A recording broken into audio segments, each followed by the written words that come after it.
দিত নাইলে error office কান তুলে লই দিত গা যায়। আমি আগামী সপ্তাহে আমি মহাসমাবেশ ডাকবো সোনারগাঁও। তোমরা সব আইবাইনি মহাসমাবেশের মধ্যে।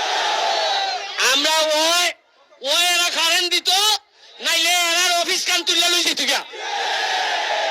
আমি এমনি বগি জগিতে আমার বুঝানি যাইতো না।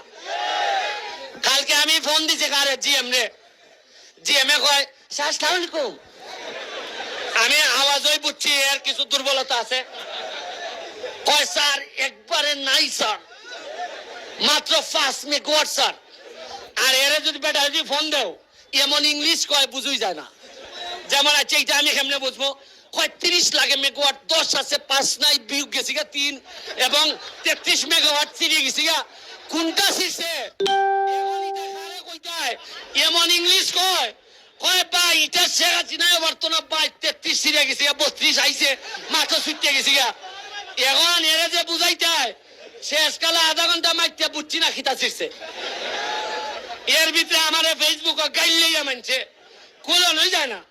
হয় তাইন তার ইতিহাস বদলাইতা, তাইন কারেন্টই দিতে পারেন না। আমার আছে না নি কিছু লোক, ওই বেটার লোক কিছু আছে না নি? ওই বেটা এরা তো চান্সই আছে। আমি এমনি একটু খারাপ হইতো কইলাম না।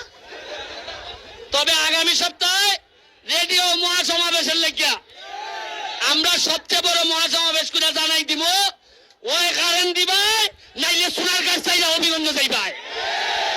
আমি আবারও এবার আমি ওই যে বিদ্যুৎ মন্ত্রী বিপু ভাইয়ের সাথে আলাপ করবো। কিতা মাত্রায় রে ভাই,